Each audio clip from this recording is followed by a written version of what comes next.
is Arlene Tour. Hi, this is Chase Masterson. I'm Colin Baker. Hi, this is Colin Sport. Hi, I'm Daphne Ashbrook. Hello, this is Barnaby Edwards. Hello, I'm Katie Manning. Hi, this is Yiji Cho. Hi, this is Dominic Glynn. This is Gareth David Lloyd. This is Ingrid Oliver. Hello, my name's Fraser Hines. This is Ian McNeice. Hi, my name's Rusty Cobb. Hello, this is Peter Davison. Hello, my name's Tony Malloy. Hello, I'm Simon Fisherbecker. This is Paul McGann, the 8th Doctor. Hi, I'm Claudia-Christian from Babylon 5, and you're listening to Mark Who 42. Welcome to Mark Who 42. That's right, Mark Who 42, the online Doctor Who radio show. I'm your host, Mark-Baumgarten, and with me, as always, are... Christian-basel, ready for 2016, sir, standing ready. All right, 2016. And patty-hawkins drinking coffee. Patty, you always seem to be drinking coffee, except when you're drinking alcohol. And I think that works perfectly. Alcohol, coffee, it gives you a medium. I drink more Coca-Cola than booze. Alcohol is nice, but caffeine is meaner. Yes, it is. Okay, we are in 2016, and we've got a new co-host for you out there in the WHOniverse. It's Kayla Ascolillo. Hello, Kayla. Hello, I'm very excited to be here. Well, Kayla, tell us a little about yourself in the terms of sci-fi fandom. I'm a giant dork. I was started into sci-fi. The preferred term is geek. Okay, a geek. Now I can actually say this without an innuendo. That's what she said. Yeah, I was started on sci-fi when I was like 4, when my parents showed me Star Wars, and that was just it for me. I love sci-fi, but I didn't get into Doctor Who until about 2009, I think. So I was a little bit late to the game. You're a newbie. Kind of, but I did go back and watch all 50 years. Well, that's good. So... No, but it's great to have a newbie because that makes our equilibrium correct again. We are now 75% everything and 25% newbie. That's perfect. That fits our demographic. Awesome. That works. Yeah. Boy, Christian, that was a good idea getting Kayla. I'm glad you look at the demographics here. Oh, I am looking at the demographics. Well, you know what? I can look at the demographics all day. But you know what? I think we shouldn't do that. I think we should go directly to...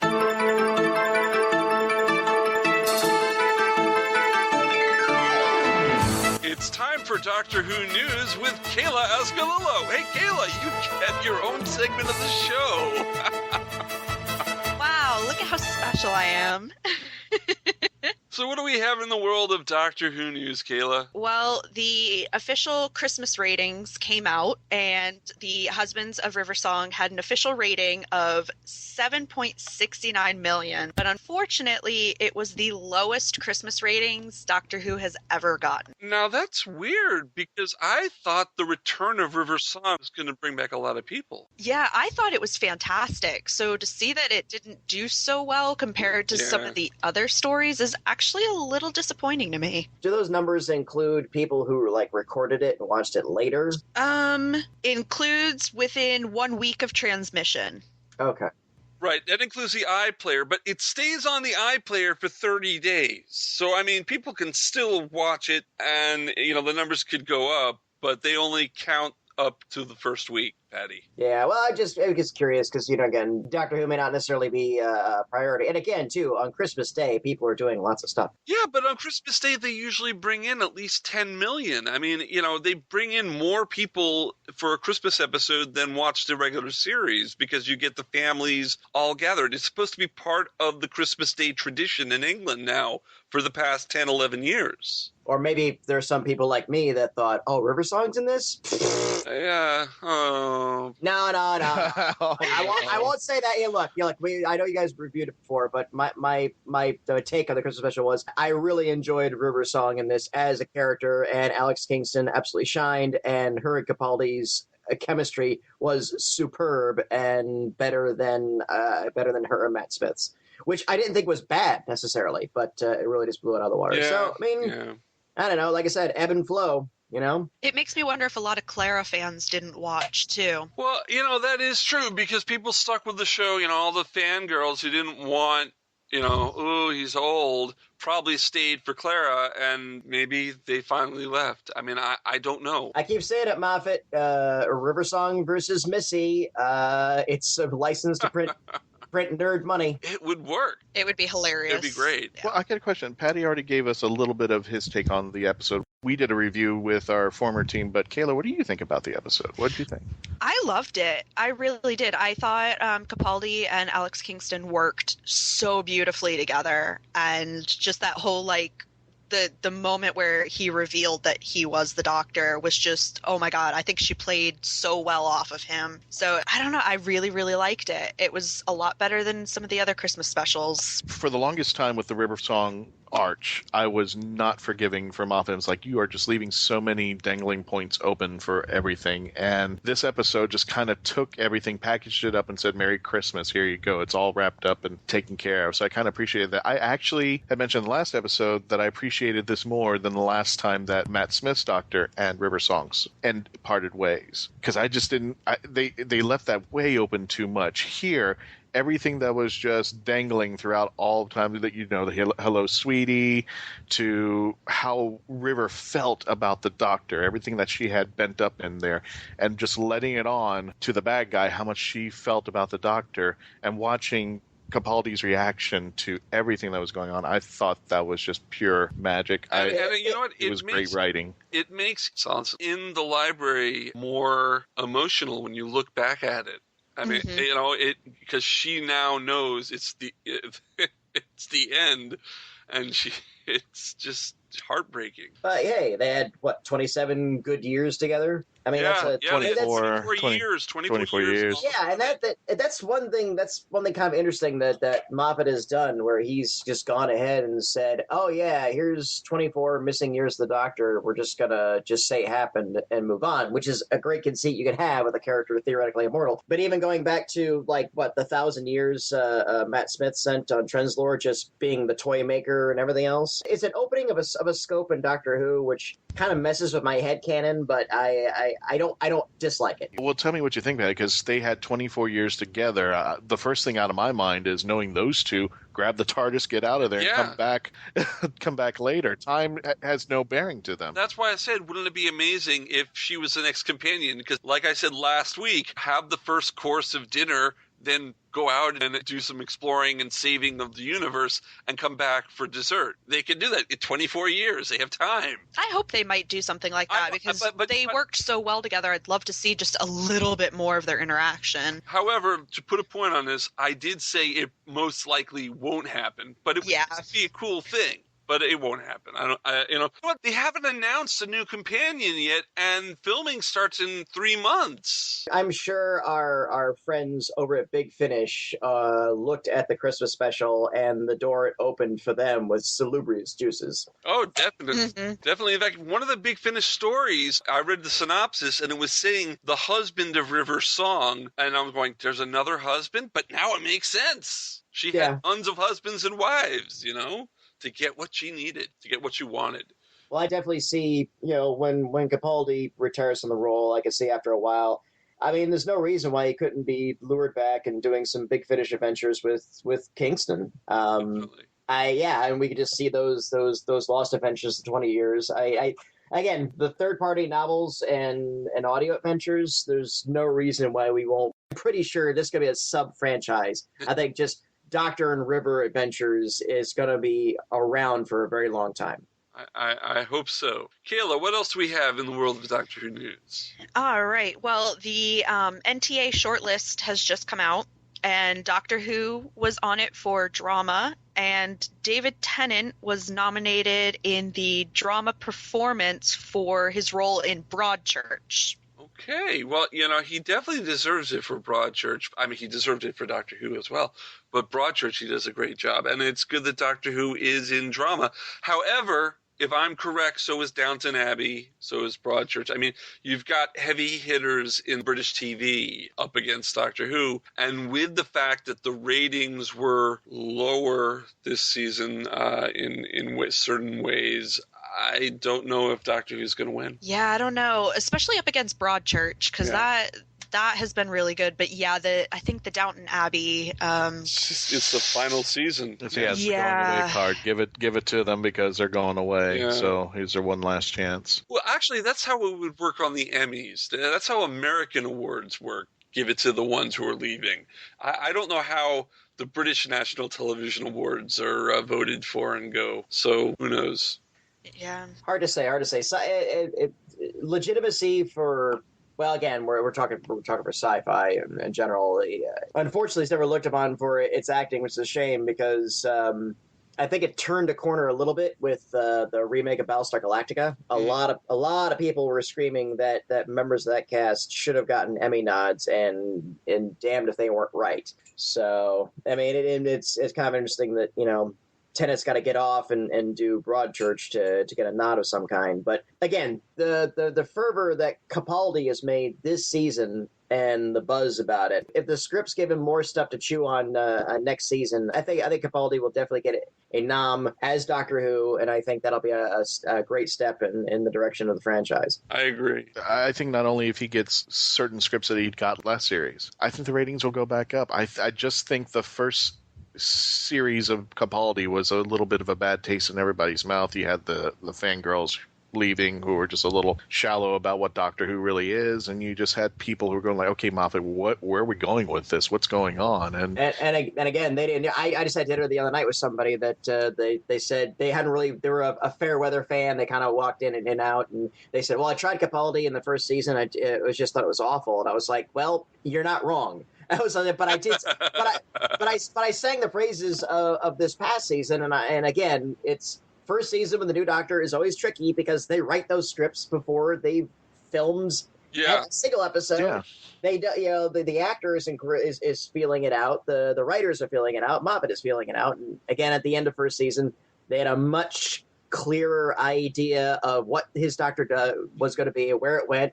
And this season showed it, which is why I'm so looking forward to this third season. Because now we're seeing the pieces fall into place. There's still a lot of things that I'm critical of, but that's our job, you know. But it is. I like the direction we could be going in. But you know what? There was a news article earlier this year saying because Clara's leaving and there, you know, all the angst and stuff that it's going to cause the Doctor, that next season is going to be dark like the first. Well, you know what? Because he doesn't remember Clara, that article is moot. That's not going to happen. It's going to continue on, I think, the way he did in the second season, and they're not going to go back to that. If only I could not remember Clara, then we'd really have. Well, correct me if I'm wrong. There you go. Correct me if I'm wrong, and Kayla, jump on this one as well. Okay. I feel they had mentioned that Kill the Moon in that series was supposed to be a Matt Smith episode. Yeah. I'm going to go one step further. I'm going to say there's a lot more of that writing that was supposed to be Matt Smith and not Capaldi. And I kind of wish last season was the beginning where he started off as Rock and Roll Doctor, because I felt like Moffat finally turned to Capaldi and goes, okay, where do you think I should go next? What do you want to do with this Doctor? As opposed to, I think this is what we're supposed to do with this Doctor. And I think Capaldi had a lot more influence. I could be wrong. But when we started seeing the guitar playing, when we started seeing the hair going back, when we started seeing the clothes getting a little disheveled, when we started seeing the humor finally pop out, and even the sonic sunglasses, I think we started to see some of Capaldi actually inputting, as opposed to, we've got all these scripts that are going out of business sale, but hey, we got a new Doctor. Let's go ahead and throw this in. Tell me if I'm wrong, guys, on this. No, I agree with you. I definitely agree. I think that his first season was written either with Matt in mind or with someone of Matt's enthusiasm, I guess. But I don't know. It just, the first season did not feel like it was written for Capaldi at all. It felt like there was definitely someone else in mind, whether it have been Matt Smith or another actor in his kind of age range with his, I don't know. This is the perils of one of the big things that New Who is gone down into, which is so much more is character driven through the Doctor and whatever companions he has around him at the time, as opposed to Classic Who, which was, you know, all right, here's the new Doctor, but here's the giant robot or the mannequins from space or whatever. The adventure on hand tended to guide the plot, and the Doctor was a little more not sidelined, but he was reactive to that. And so you had a longer burbling period where the Doctor's character could be developed a little bit more. And it was like, okay, so we've got a fairly good idea. Nowadays, the Doctor and his personality take to the forefront of the plot. And again, that's why it's a little harder to. You look at Matt Smith's first couple episodes and the same kind of thing. I think that's also, too, why they lean very heavily on the new generation, freshly baked, is all crazy, because I think they're really just throwing everything against the wall, seeing what remotely sticks and trying to narratively figure it out from there. So. But I also mentioned last series with comparatively to the first episode of each Doctor, there was that defining moment where the Doctor would put it in the bad guy's face, and this was the moment that said, I'm the Doctor, let's start this. We had that defining moment when Tennant's Doctor goes, this planet is defended to the Sycorax. We had that defining moment in the first episode of Matt Smith when he goes to the Atraxes, I'm the Doctor, basically run. We didn't get that moment until, I would say, Flatline. Yeah. Where he says, I'm the Doctor and I name you the Boneless. I was waiting for that line in the first episode. And this plane is defended. And this plane is defended. Yeah, we didn't get that line in the first episode. We got, I'm not your boyfriend, Clara. Which is a great line. I'm sorry. Yeah, I had wished we had the Tank and the Rock and Roll Doctor in the first. I thought that would have been a great way to say, this is the signature. This is the definitive Doctor now. This is Capaldi's Doctor, whether you like it or not. Here it goes. Now we hit the ground running, and we are safe because we have a new Doctor. That could have been like the Colin Baker line, I am the Doctor, whether you like it or yeah, not. something like that. But that kind of hurt him along the way. So That's true. There's an interesting thing, though. She mentioned Tennant and Capaldi. They both kind of started with what became a false promise. For me, Tennant was locked in first time I saw him with no second chances. And I was like, yeah, it's about time we had a Doctor who didn't screw around and stuff, but very, very, very quickly he became the Doctor, kind of a classic interpretation of the Doctor. I was like, a Doctor that said no second chances wouldn't be begging the Master to regenerate. You know, it's like, no, don't leave me alone, blah. But he loved the Master or the Miss, which became, they were, I don't know, I'm not even going to go there. That's it. That's the whole thing. Not even going to go there. I don't want any Roger Delgado, John Pertwee. Lip locking. But again, there's the and Capaldi, you know, just sinisterly looking into the camera, you know, TARDIS. Oh, did the guy jump, or did he push him, or? Yeah, we still don't have the answer to that, do we? No, and I feel like now that, again, I think the writing team is like, let's leave all possibilities open at the very beginning. Decide if we want to make him a truly sinister Doctor, or if we want to go a classic route, or whatever. And I think that's just the pattern. Yeah. So, but yeah, anyway, third season. I can't wait. Bring it on. Kayla? All right, more news. More news. All right. That's what we're here for right now, yeah. So Sylvester McCoy is going to be in a new BBC 2 documentary called The Real Marigold Hotel, which is going to be several senior citizen actors following their trip to India, which sounds like it is going to be absolutely delightful. Oh, it should be. I mean, the best Marigold Hotel were funny movies. And so The Real Marigold Hotel, finding out what it's really like, that would be great. Yeah, I saw the first one completely by accident. I tuned into it, and I was like, what is this? This is absolutely hysterical and delightful and cool. I would get a big kick out of seeing Sylvester McCoy chasing around some old widow. I think his wife might have something to say about that. I think they're just going to reenact it where he's just running across the desert. He trips over a bush and he beats it with his umbrella. I love that. Still, I think that's a classic outtake. I want to see more of that Sylvester coming out. Oh, yeah. BBC America just confirmed that they are going to be co-producing the new Doctor Who spin-off Class, which is going to also be written by an American. Oh, I didn't realize it was an American writing it. Yeah, it's written by Patrick Ness, who is a young adult writer here in America. Oh, no. So it's definitely going to be interesting to see American produced. Because it's not exactly Doctor Who. It's a spin-off like Sarah Jane and Torchwood. Yeah. It's a different thing. Patrick Ness is an expatriate. He's been living in the UK for 28 years. He isn't American. I mean, is he American? He's British. He has dual citizenship. So it's still, but you know what? The TV movie was written... Which makes him half American, and half American is 100% foreign in my book. And I could go somewhere with that, but I won't thank you, Christian, for stopping me right there. Wait a minute, my laugh was stopping you? I wasn't. No. I want you to go further, Christian. Come on. Don't let me go further.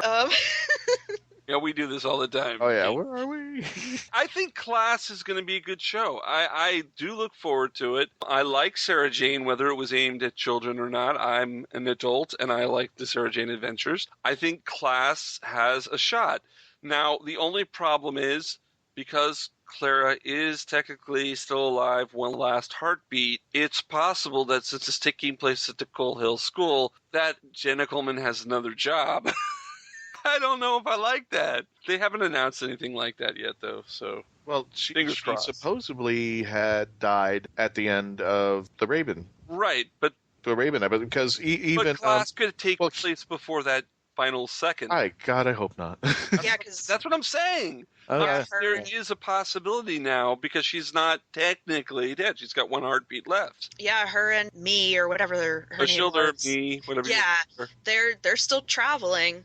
Yeah. While she waits for that last heartbeat. So it's very possible. And to tie Class with Doctor Who, in that first episode, they really need someone from the Doctor Who universe to appear in it. It shouldn't just take place at Coal Hill and things happen. There should be an introduction, make it a pilot kind of show. So Clara could come in for that first episode. I more see it being the way Torchwood did, where characters... Well, but Captain Jack but was a Doctor Who character, so it did have a Doctor Who character in it. Sarah Jane was a Doctor Who character, so it did have a Doctor Who character. It didn't need someone else from Doctor Who. But Class, the only thing it has is Coal Hill School. Yeah, but I mean, it's going to be plots like, we found an old Cyberman in the basement rusting in the corner. Let's promise that they're not fix him up. I don't know. I mean, promise they're not doing that. Really? Yeah, they've said they're not going to go with the strict Doctor Who monsters. They're going to make their own up. Well, you know what it is? That's a lofty goal and everything else, but I feel like from a producer's standpoint, it's going to be like, look, you sold us on this show by calling it Doctor Who meets Harry Potter, okay? Now we need... Yeah, we need to turn it off. We need to see a Dalek or a Cyberman or one of those sucker people or something in there. And I need to see it by the 4th episode because the numbers are not hitting as strong as we thought. Takes out a Cyberman fleet. Experimental, or whatever they say on Harry Potter. Damn it. Well, we've already gotten a little bit of that with the Shakespeare episode. Oh, yeah. Yeah, that's true. I can live with that one. I can live with that. That I thought was cute. And I'm sure this will be. That's exactly what this will be. I'm sure this will be cute. Or they might go in a darker direction. I mean, we'll see. There's a big swing in the young adult fiction, of course, to like Hunger Games and whatnot, to build a deeper gravitas than what's normally expected in the genre. So we'll see. And BBC America being 49% owned by AMC, AMC does make some damn good shows, including, what? The Walking Dead with our own Chris Harrelson. Plug. We'll plug it later. Is there any more news, Kayla? All right, so we do have some birthdays. Oh, it's birthdays! On the 8th, we had William Hartnell, the first Doctor. Yeah. That if it wasn't for him. Yeah, that's a pretty big one. Yeah. The 15th, we had Richard Franklin. Oh, Mike Yates. Cool. Happy birthday, Captain Yates. The 18th, we had Christopher H. Bidmead. Okay, now let's quiz Patty on this because he wasn't here when we did pre-production. Who is Christopher H. Bidmead, Patty? Let's see if you know. With a name like that, he's got to be a writer because no actor in their right mind. What, like Jenna Louise Coleman? No. Hey, they you go on in there. You look at their resume before you read for the role. They want them to be able to remember your name, say your name, and Michael next. I haven't even read. No, I can't pronounce your name. Next, thank you. Next. Now, excuse me, is that or two in there? Christopher was a pivotal writer in Doctor Who because he wrote Legopolis and Castrovalva, so he basically wrote out Tom Baker. And he killed the fourth Doctor. Thanks a bunch. But it's because of Christopher H. Bidmead that we have the Cloister Bell, that we had the Zero Room, that we had the Cloister Room. It's all his writing. So I'm not sure if those are all things to be proud of. Well, okay. Zero Room equals IKEA TARDIS, okay? That's this way, what Zero Room was. Well, they gave us a Zero Room and then immediately took it away. Okay, here we go. If you have that problem, what about him writing Frontios? I'm okay with that. I'm still He ripped the TARDIS apart.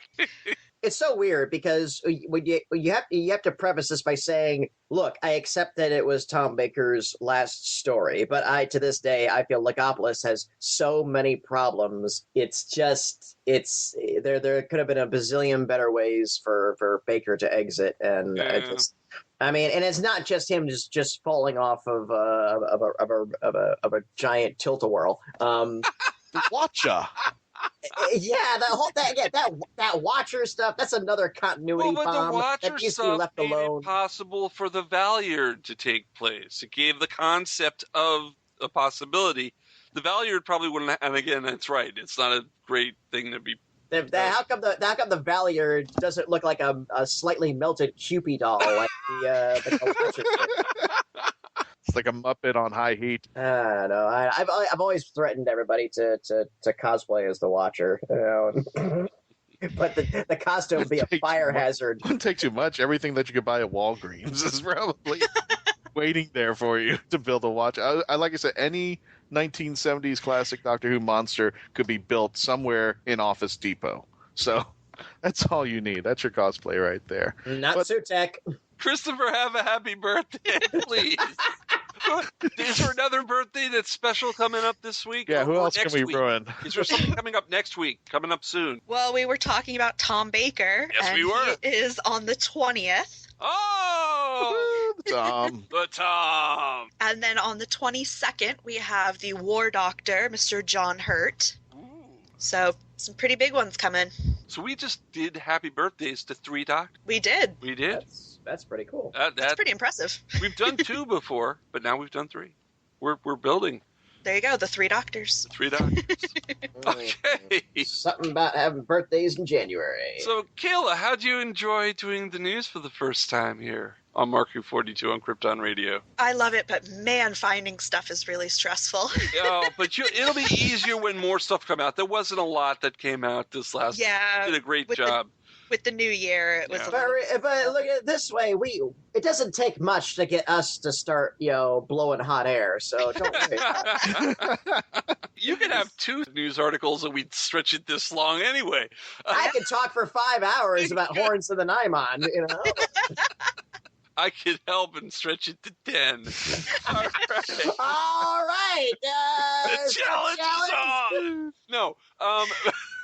Longest Mark Who 42 episode ever. We'll have a mini. No. And another thing about Salty. And miniseries. Before we go to commercial, I want to do a commercial. Hey, how's that work? We love doing Mark Who 42. We really do. And just to let you know, it costs us a little money to put this out. I mean, we have a website to maintain and other things like the RSS feed. And if you want to help out and support Mark Who 42, we have 2 ways for you to do so. Don't we, Christian? Yeah, one is you borrow my lunch money. I'm getting tired of that. The second one is you can go on patreon.com. /Mark Who 42. /Mark Who 42, or you can go to our website. There is a big donate button that you can just hit. Whatever you can contribute so we can keep bringing you this show.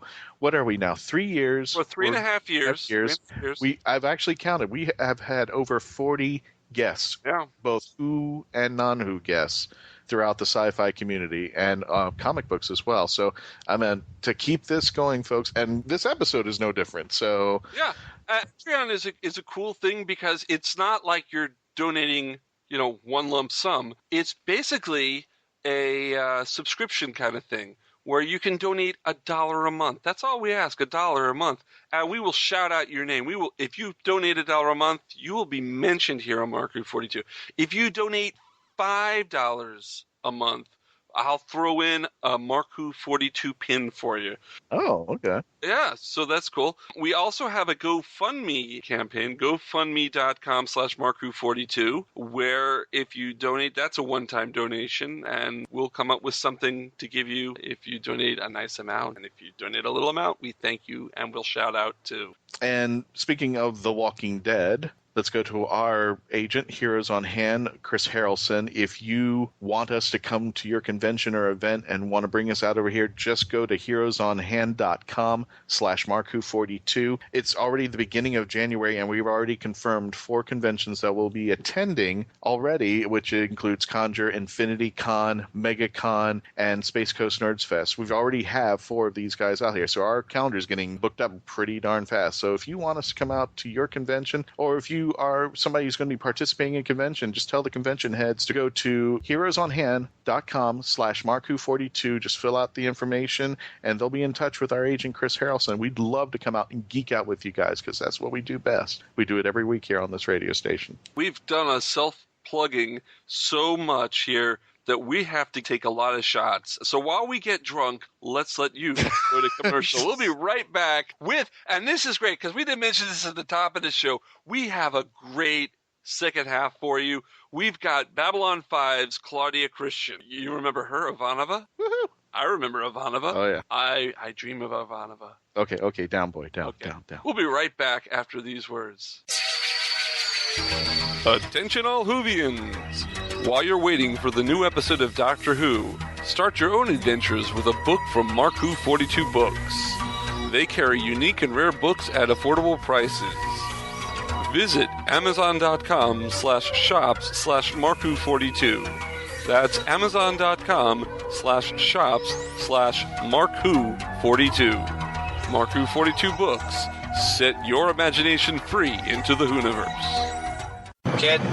Yes.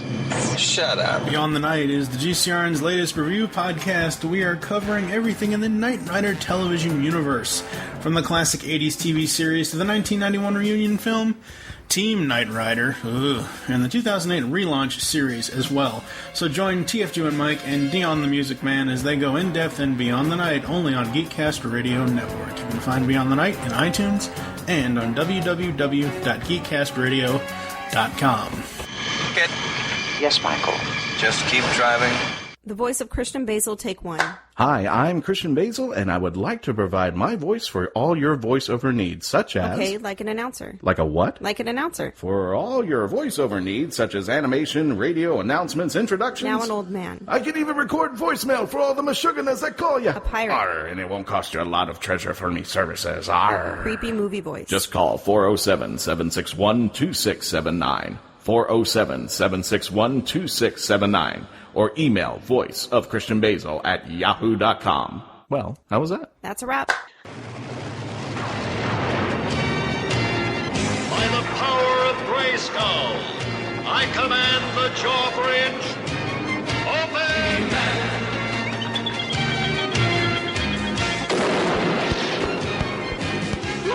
The Powers of Grayskull series will cover every episode of all 4 Masters of the Universe cartoons. Join Optimus Solo and myself, TFG and Mike, as we tell tales of Eternia, discover the myths of Etheria, become masters in space, and finally Masters of Grayskull. We'll have a commentary on the Secret of the Sword film and a few other special episodes. You can find this 125-episode-long podcast in iTunes and on the web at geekcastradio.com. By the power and honor of Grayskull, we all have the power. I hope I didn't miss anything exciting. Hi there, this is Sophie Aldred, who played Ace in Doctor Who, and you're listening to Mark Who 42. Welcome back to Mark Who 42. That's right, Mark Who 42, the Doctor Who radio show here on Krypton Radio. And we've got Christian-basel, we've got Kayla Ascolillo, we've got patty-hawkins, and because we're going outside, we're going beyond the Whoniverse, we have got General Suzanne Ivanova herself, Claudia-Christian. Hello, well, Claudia. That's the first time I've heard her referred to as Suzanne, but I'll take it. Oh, Susanna, don't you... You're Ivanova, yes. Everybody. You're Ivanova. I just... Leonard your name? Suzanne takes me down. No, it's okay. All good. You guys have 3 hours ahead of me, so it's morning here in Los Angeles. Yes, it's a bright, rainy day here. Fabulous. Noon is morning to me, young lady. That's a whole other story. You'll enjoy my talk about partying then later on, so that's probably... Woo-hoo! Yeah. So, Claudia, yes. For those of the people listening to the show who are mostly into Doctor Who and don't really know about you, could you tell us a little about yourself? I have been in the Doctor Who universe. Well, yes, you have. You were in the Reaping. Extreme fringes of Doctor Who. I'm very good friends with Nicola Bryant, who resides in London, where I used to live, and we became friends when I moved to England. And she, of course, played Perry in the 1980s. Yes, we know. Faux American, assistant of the Doctor, partner, whatever. Anyway, I played her mother, which is kind of funny, in a big Finnish audio book for Doctor Who, and I believe Colin Baker was the Doctor at that. Yes, he was. It was Reaping, and it was a great story. Lovely man, and it was a lovely experience, and I had just a really good time with the big Finnish guys. They're really wonderful guys, and that's Doctor Who in a nutshell for Claudia. You know what? We'll get to, I asked you about yourself, but let's talk a little about the Reaping. You were a bitch to Perry. Hey. I'm a bitch to anybody doing a fake American accent, so Ouch.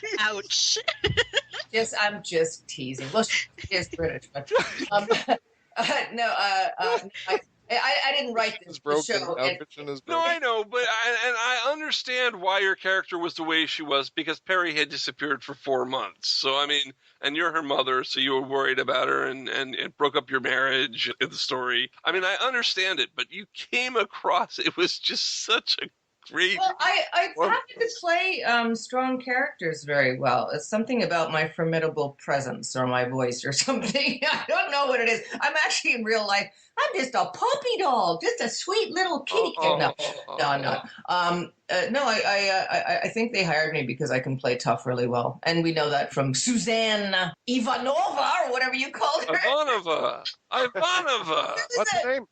General Ivanova. Yeah, General Ivanova. No, we do know that from that character as well. She was quite strong as well. Yes, but sometimes it's fun to play up these things. Audio dramas are unique in the sense that you're only using your voice. And I do a lot of voice work. I do a lot of games. I just, I'm in Skyrim and Halo and Fallout 4 and all this stuff. And all you have is your voice.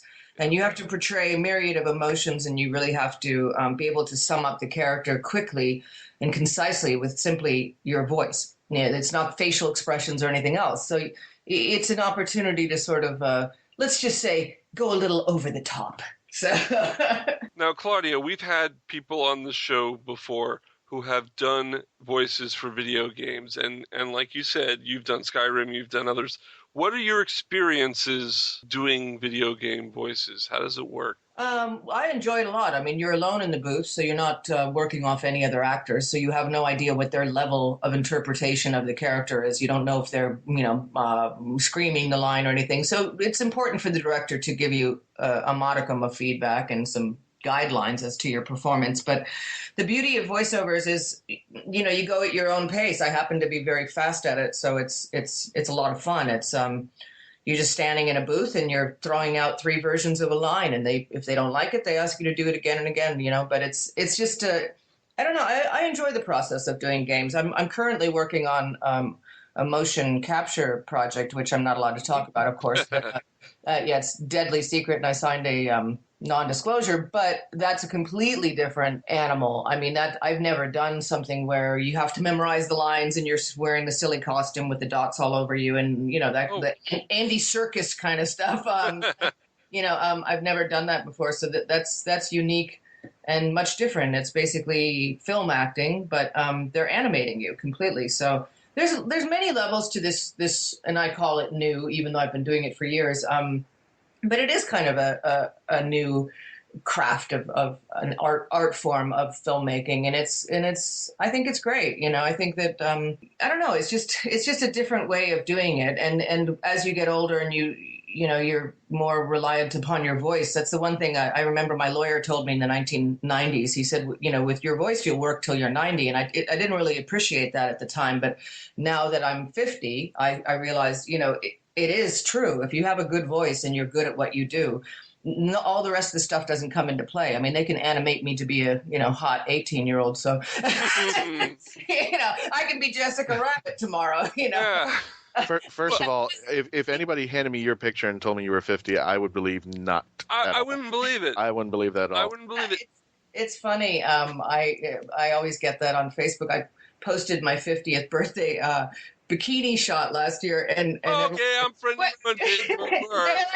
They're like, where's your painting in the attic? And I just say, I tell everybody, look at my 79-year-old mother, and you'll know, because she's awesome and beautiful, and I have really good genes, thank God. My dad's also, he plays tennis. He's 83 years old. He hikes 8 miles a day. He's like phenomenal. So I'm just really lucky that I have, two parents with extremely good discipline and genes. So that and all that hard living. Just to go back to Big Finish, how did you get the gig? How did that you come across? That was from Nicola. We were, as I said, we met at a convention in someplace like Leicester or Loughborough or one of those L towns in the UK. And it was kind of a crappy convention. And the only redeeming thing was that we met each other and we really enjoyed each other's company. So we remained friends, and she recommended me. They needed an American actress, and I was living in London at the time, so it made sense. And it was very kind of her to recommend me for the gig. Most actresses don't help you get work; they try and help you lose work. So that was awesome. It's all about that networking. Yeah, you know what? It was just a very kind gesture, and in the future, I've tried to return the favor by getting her conventions and exotic places and stuff like that. But yeah, I mean, we're just friendship helps. But it was a fun experience. And Colin and I have done conventions after that. I've run into him at times, and he's just a lovely man, really, really nice man. So he is a lovely man. I got to interview him on stage at Florida SuperCon a couple of years ago, and it was pretty good. He's a great guy, and we've interviewed him for the show. He's a really tall man. He's a tall man. He's a really big man. I'm not meaning that in a negative sense, but he gave me a handshake, and I swear to you, he was going to rip my arm off. He's a really tough guy, but he's a nice teddy bear. He was polite to me, and I think he was one of my very first interviews. Yeah, we went to Hurricane Who. He was in an interview, and I misspoke an actor's name by accident. Oh, and yeah. He just ran with it, and he wouldn't let it go, and he kept on going through the interview saying, "Oh, you mean such and such? Oh, that's such and such." I said, "This is my first interview, Colin, please." Oh, no. Don't do this to me. I've done that to people who call me Claudia-Christian, which I noticed one of you did in the beginning of the program. Claudia-Christian? That's my fault. Who's that? Was that? my fault. I'm going to kick your butt. It's Christian. Hey. Shit. It's, you know what? Claudia-Christian being interviewed by Christian-basel. Exactly. It works. I know. You see that you're interviewing a goddess, and then you're like, oh.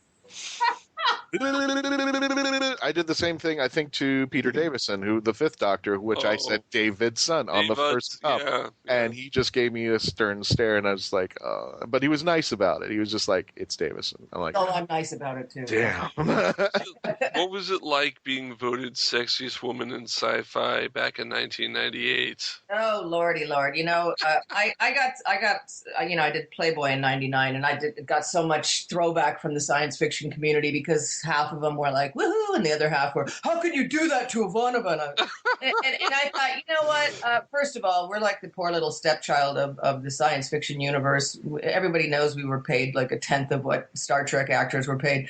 If somebody wants to throw six figures at me to take my clothes off, I'm going to do it every year of my life. I've seen the photo shoot. You were brilliant in that. Yeah, I'm like, you walk in my shoes. I paid down my mortgage. It was great. It was a good investment. And I was in my mid to late 30s, and I got in awesome shape. So for me, it was a win-win situation, and I don't regret it. The FHM thing and all those other British magazines, that's what sells in the UK. Sex. Everything's all about all that stuff. And the majority of my career, I didn't play bimbos or sexy girls or anything. I think I had a couple of roles where I did that. And I've been really lucky to be able to straddle both aspects of my being, playing that kind of stuff and also playing the kick-ass kind of tomboy, telepathic bisexual Russian Jewish commanders. There you go. So I'm glad your character was Jewish. That was nice for me. God. It's funny that I could have married Commander Ivanova and had Jewish children, and it would no. But that was a very integral difference between the old DS9 versus Babylon 5 feud, which in those pre-internet days was rampant. In every comic book shop in America, there would be two guys in the corner always arguing over which show was better, and I was just like, guys, can't we all get along? But yeah, one of the definitive things about Babylon 5 was that it carried over a lot of 20th century conceits still into the Babylon 5 time period. Yes, people you still had religion, and you still had cartoons, and you still had a lot of the pleasurable things that we had enjoyed today. Yeah, I appreciated that he embraced that. He tackled a lot of things: addiction, sexuality, obviously religion. I thought it was really neat, even though Ivanova is not a Jewish name. Unfortunately, it's a very Christian name in Russia. But so I should have been Susan Goldberg or something like that. But besides that, it was interesting. I went to Tel Aviv and did the first science fiction convention in Israel, and it was like being a little Elvis Presley. I swear to God, I was walking. I went to a crypt in Jerusalem, on a tour, and the guy down in the crypt was like hugging me, and I felt so bad because I'm wearing a cross, and I'm sitting here going, I was the first Jew in space, and I'm sitting here with a cross on in Jerusalem. And he's hugging me, and I'm trying to hide the cross, I'm like, yeah, that's me. First Jew in space. So it was, but it was good. Even little things like lighting the menorah. At one point I said, look, guys, I was raised Catholic. Can we get an expert in here? Because if I do this wrong, I'm going to screw up every Jewish person in the world is going to go, what the hell is she doing there? Lighting the menorah wrong. That's cool. So yeah, nobody on the set knew. We had to get in Peter Backel, who played my uncle. Lovely actor, passed. Oh yes, he was. Yeah, he passed away. He was such a nice, wonderful man, such a wonderful actor. He actually knew how to light a menorah, so that was good. Well, first of all, I can happily say that not only was I one of those guys going woohoo, I have no regrets either. I was telling a couple of my friends online that we were having this interview, and a couple of them really, really wanted to mention that they appreciated you for your character, because she was one of the first ones that they saw as a person of authority figure. There was now a woman in charge of a space station, and even though Bruce Boxleitner, wow, Tron, exactly. Where are you going Tron. here? We just had a Tron guest on. Call him the Box. It's much easier. Yeah. Bruce Boxleitner's character was the commander, or the captain of the ship. You were the commander. You pretty much ran things the way that they should have been. You ran it your own way. And a lot of the friends that I have really admired that character. What do you say to them being the first role model woman of strength like that? Well, it was wonderful. And even today, because science fiction fans are so loyal and they're so... they really stay with the shows that they love, that a lot of them are showing their children Babylon 5. So I have a whole new generation of little girls, and I'm not being sexist in that way, but especially little girls coming up to me and saying, thank you for giving me somebody that showed me that I don't have to be, the lower ranked person. I can actually run the ship. And I was like, oh, it's beautiful. I mean, Joe transcended Straczynski, the writer. Yeah. He transcended sexism in my mind. I mean, he just put people in there who he believed, male or female, could do their job. And he gave us all fallibility, which is what I think is so important about Babylon 5. We were not those typical science fiction, I'm saving the day, there's aliens on this planet and we're going to kill them. It was we suffered from emotional problems, from addiction problems, from health issues, from, nothing is this idyllic perfect world, and I'm really glad he made us human, and I think that's the most important thing for the fans. It was arguably more nuanced characters on Babylon 5 than even in contemporary TV at that time. Yeah. It raised the bar for sci-fi, and it set a long fuse, I think, for raising the bar in TV in general. Because I've always said, if you look at the timeline of Babylon 5, and then you look several years later and see how regular episodic television began to get raised, I think a lot of those showrunners of today will probably say they're heavily influenced by Babylon 5 and what Straczynski built. Yeah, no, I'm proud to have been a part of it. I think he's a really, really amazing writer, and his characters were incredibly rich and dynamic. I mean, I was excited to get the script every week because I kept thinking, well, what is he going to throw at her now? You know, I mean, I was always surprised at new facets. And he still is the hero of everybody who aspires to really write for TV. I mean, his book on script writing is still the gold standard, and he was the one that kind of really brought the title showrunner to the modern parlance, and people realized, oh, wow, yeah, the showrunner is the guy really in charge and sets the tone for the show. And the fact that he wrote, like, 85% of the scripts of the entire series is a mammoth undertaking that to this day has not been equaled and be hard-pressed to ever be equaled. Yeah, I think it was the guy, Vince, Walter White show. Jeez, meth. Vince Gilligan. Vince Gilligan or Galligan or Galligan, yeah. I think everybody says Gilligan, and that's I think great. He wrote all Gilligan. Breaking Bad. Thank you very much. I think just sit back in your rector. But yes, Joe Straczynski took on a massive undertaking. I think he lived on Coca-Cola for about 4 years. So yeah. The regular stuff or Mexican? Regular. Mexican's got more sugar. Yes, it does. Yeah.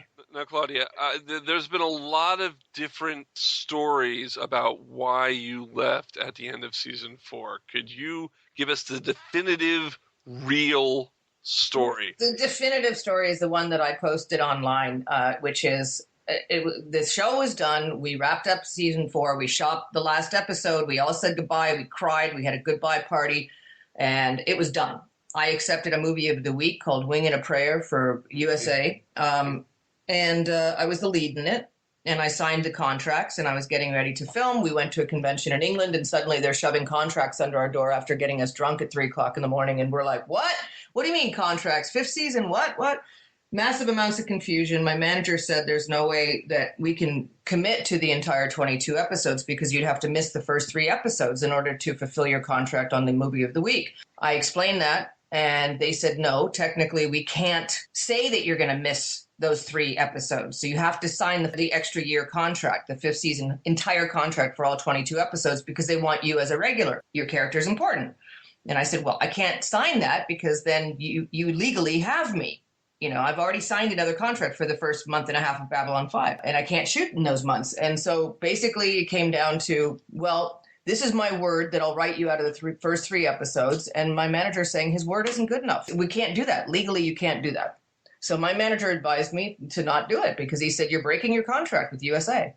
And it's so that's basically essentially came down to paperwork, and it just created a lot of bad feelings, and Joe got death threats, and it was ridiculous. And there was some personal issues as well. I felt that the show was over. We told the story. Mm-hmm. I felt it's like going back into a party at 2 a.m. after the party's done. It's like, come on, man. We were forced to tell the entire story in the 4th season. And I just, it's like getting back together with an ex. It's like, oh, really? I thought we were done with this, And as it turns out, I have never watched Babylon 5. I've seen a couple of episodes, but, just from the fans' reactions, diehard fans loved every second of it. But a lot of people Season 5 was not that good. Exactly. That's what I'm trying to get around. The Telepath War was a terrible storyline.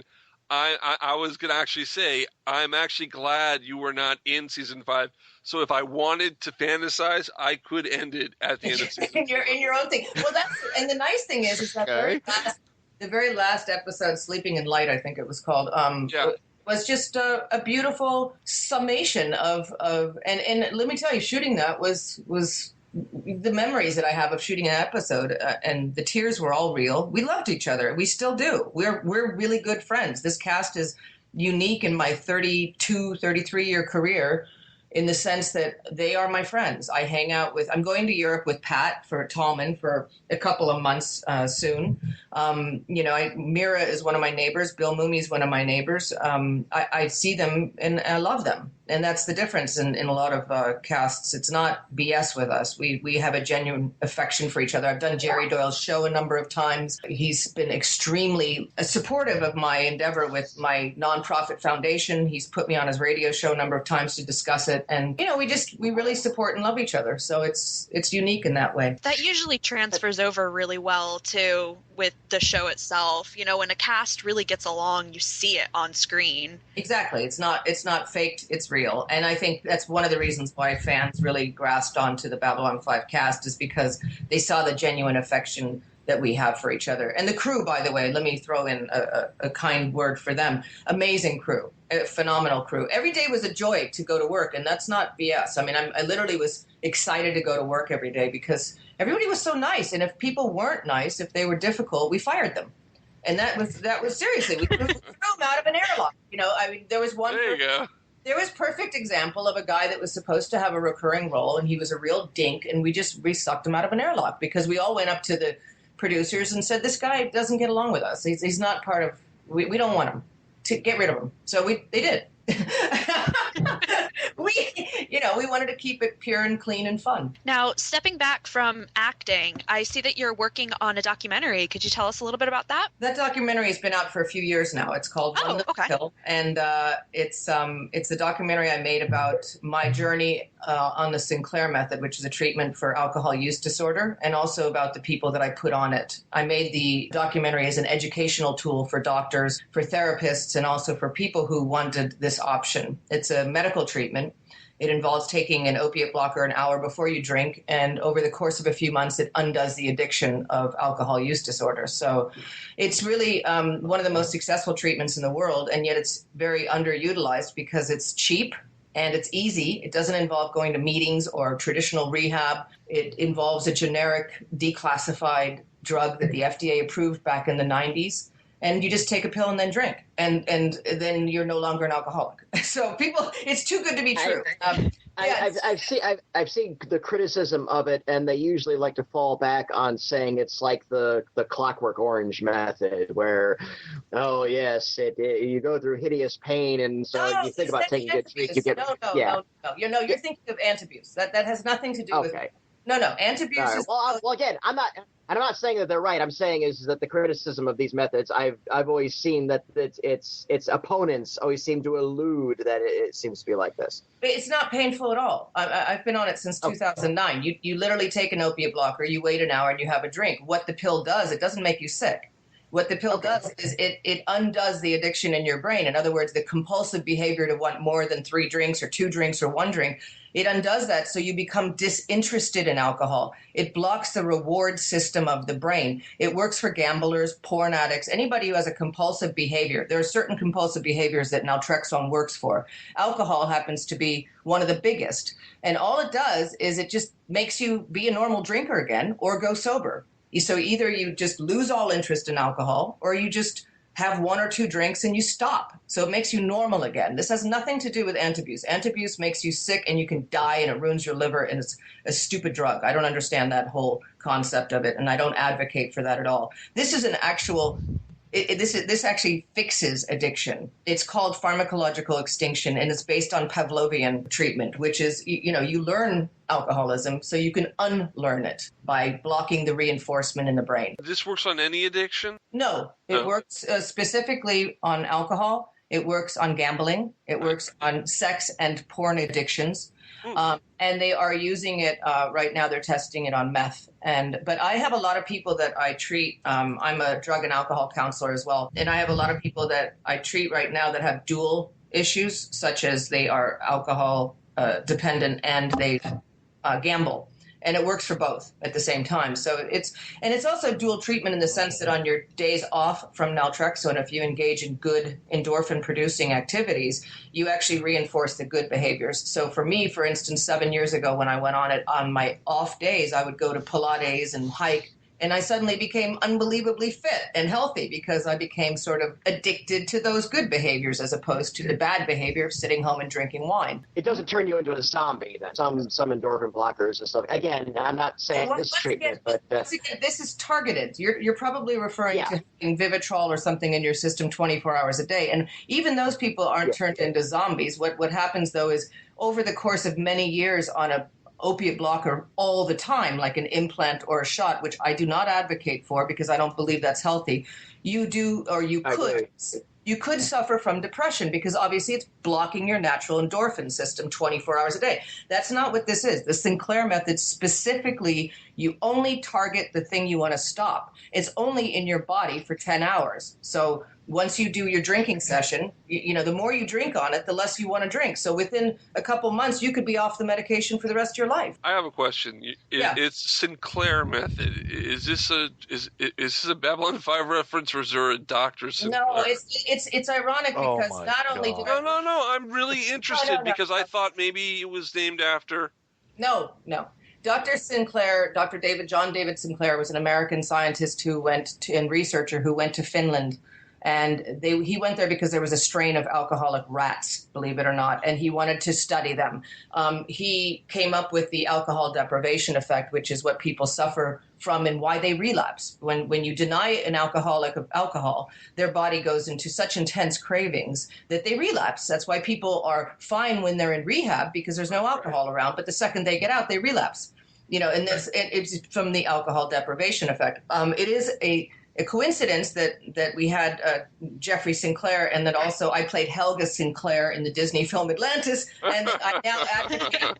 And then now I advocate. Well, now that makes sense. That's what I was trying to get at. It was not an oh my God moment. It seems to be a name that's following me around for my life. But I made the documentary a couple of years ago, and it's called One Little Pill. And then after that, I opened up my nonprofit foundation called the C3 Foundation.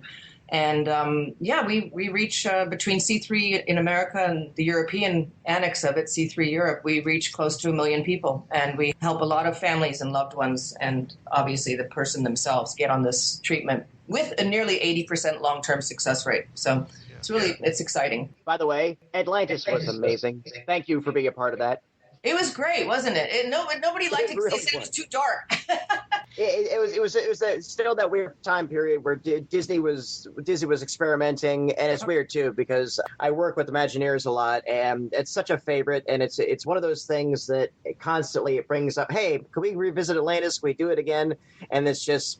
The sad thing is that it's hard to market it because Disney's gone down one direction so much that Atlantis, even back then, was an aberration against it. So you almost had to rebrand it.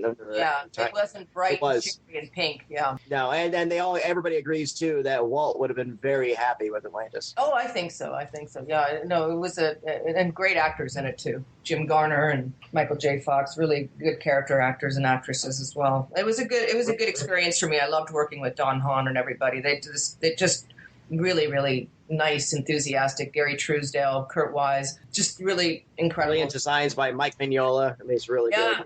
Yeah, it was a great experience for me. I'm so chuffed to be able to say that I was in a Disney film. And a Disney animated film. Big difference between Atlantis and the computer wore tennis shoes. I was a Happy Meal figure. It was the most exciting thing when I was in a Happy Meal. And you were a Disney villainess too, really. Yes, I was a Disney villainess. Yeah. I mean, you're right up there with Switching gears just a little, I've heard a lot about a certain show that you did back in 2009, and I've actually got my finger on my mouse ready to click a purchase button. Can you tell us a little about Star Hike and why I should release the button and get Star Hike? Oh, gosh.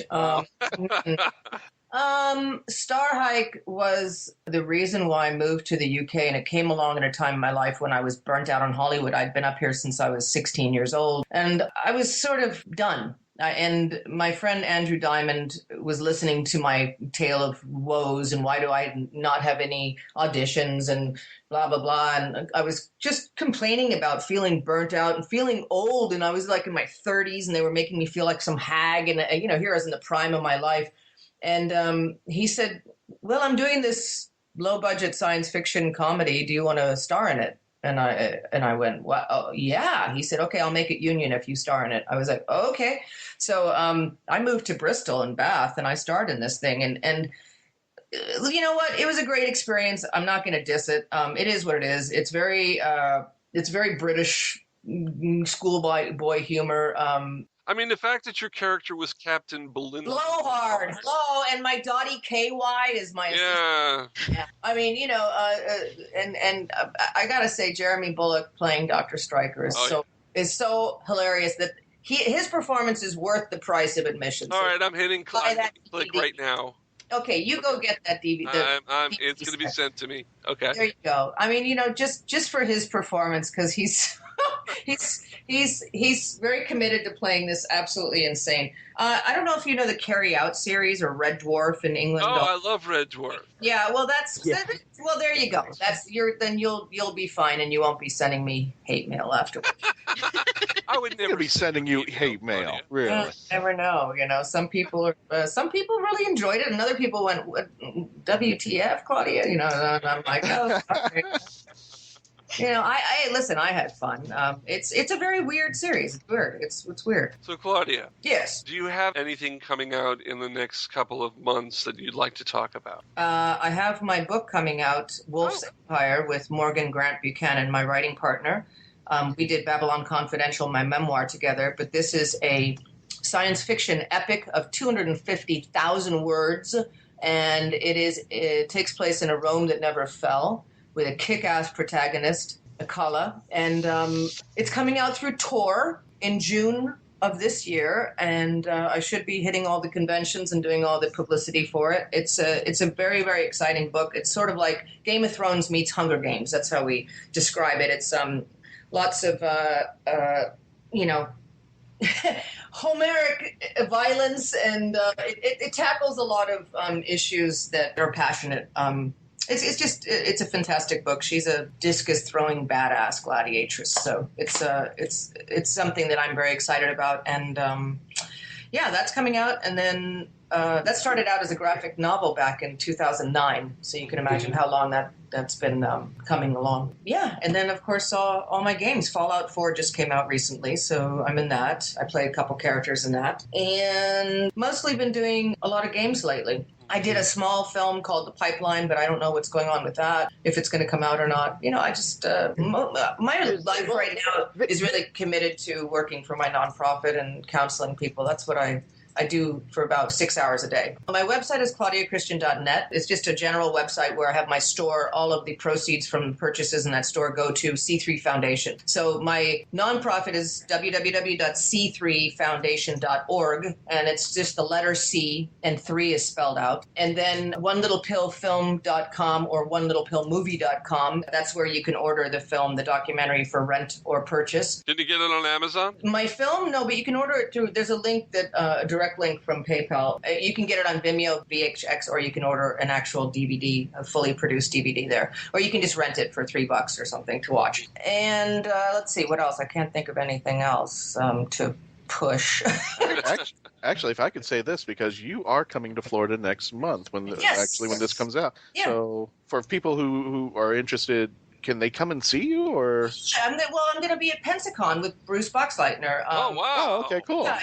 That's what I'm doing is I'm stopping in Orlando to do the low-dose naltrexone convention, which is a medical convention, which nobody can visit me there, but I will be screening my film. It's a medical convention about low-dose naltrexone, so only those people who would have fibromyalgia or neurological disorders would be interested in attending that convention. Then I'm moving on to Pensacola, and that's where I will be appearing at a sci-fi convention on Saturday and Sunday. So the 20th and 21st of February, I will be at Pensacon. I think it's called Pensacon. Yeah. Before we go, I'd like to ask you one thing. I've actually heard one of these. You are also a musician. Well, I wouldn't call myself that's a strong example. Well, you've released several albums. You know what? No, I released 5 albums because my fans are nice enough to buy stuff.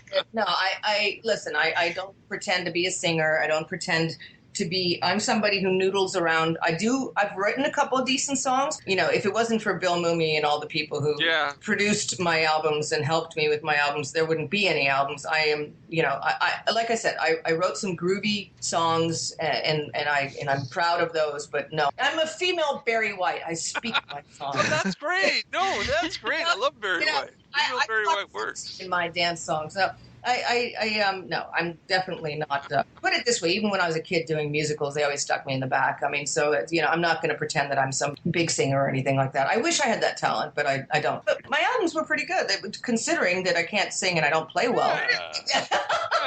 Before we go, do you have any words you'd like to say to everyone out there in fandom about yourself or about life? You know what? I just want to put a huge thank you, because if it wasn't for me doing Babylon 5, I would not have seen the world in the manner that I've seen it. I've been lucky enough and blessed enough to be able to travel to beautiful places strictly because I did a science fiction show back in the 90s, and it's all because the fans have been so supportive. And for the past 20 years since Babylon 5, those fans have not gone away. In fact, they've given the torch to their children. So I just want to, you know, put a big shout out there, a huge thank you. They've supported me through tough times, good times, bad times. They've even bought my CDs, and I can't sing.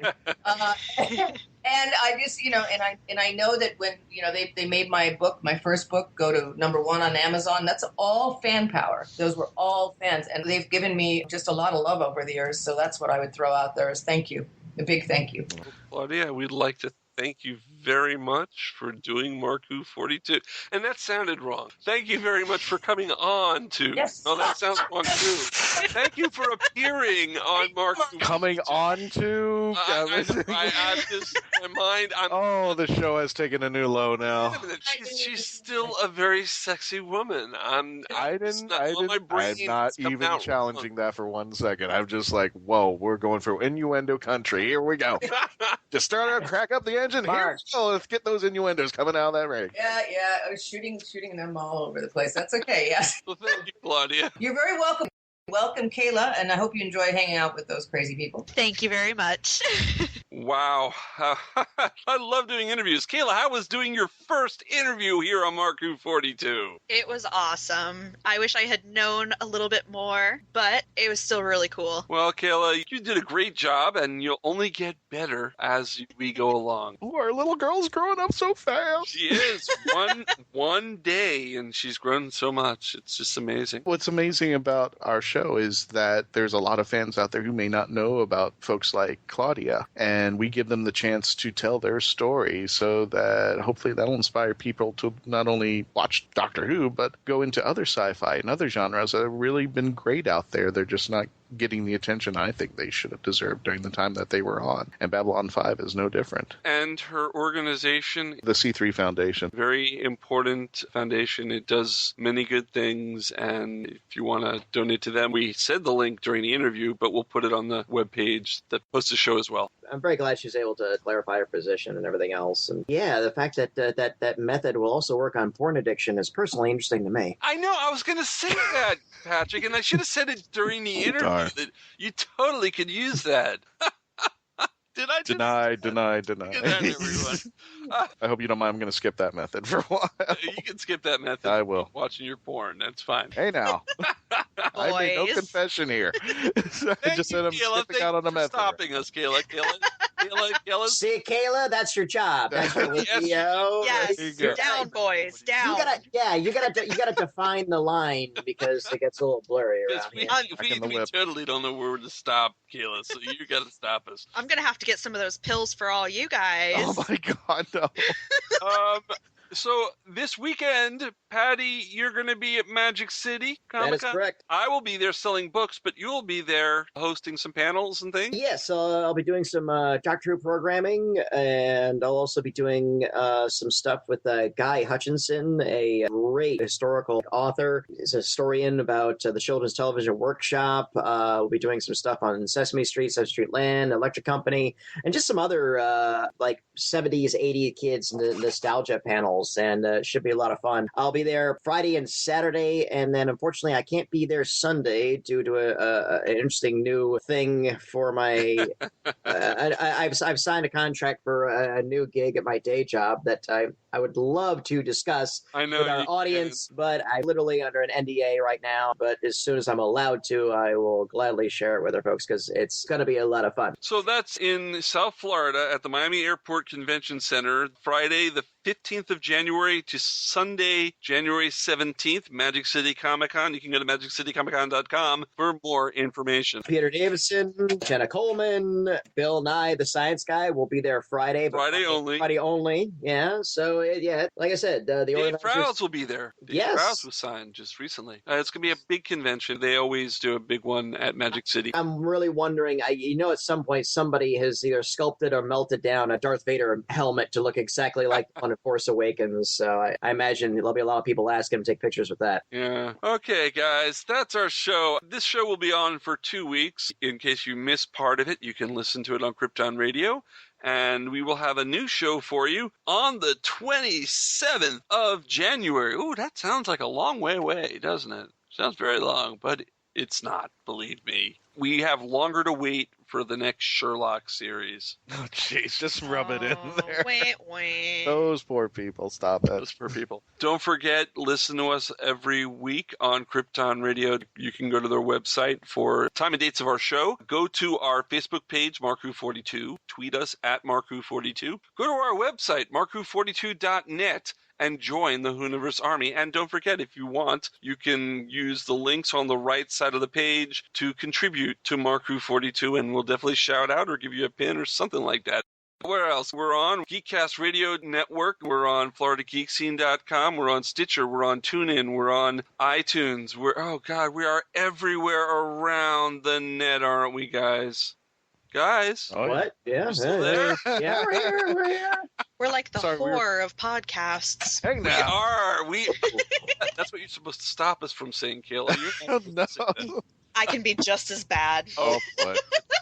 It's going to be a good year. It's a good year. We either get more people or they shut us down. That's right. Until next time, so long from Mark Who 42. I'm Mark Baumgarten, Christian-basel, Patty-Hawkins, Kayla Ascolillo. I'm everyone. No, but seriously, bye until next time. Twitter's going to love you, Kayla.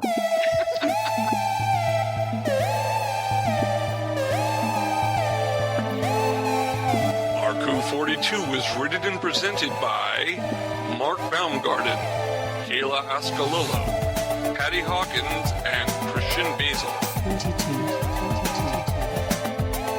This episode was edited, directed, and produced by Mark Baumgarten. Visit markwho42.net, where you can register and become part of the WHOniverse Army. We can be contacted by email at mark@markwho42, subject line, ? If you'd like a chance to be a guest on our radio show, send an email to our media relations director, Christian Basel, at markwho42media@yahoo.com. You can have Mark Who 42 entertain at your next event or convention. Go to heroesonhand.com/markwho42.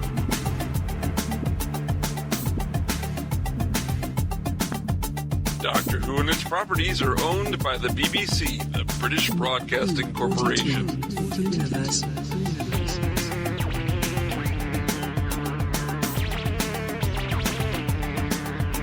This show is owned and copyrighted by Mark Baumgarten 2016.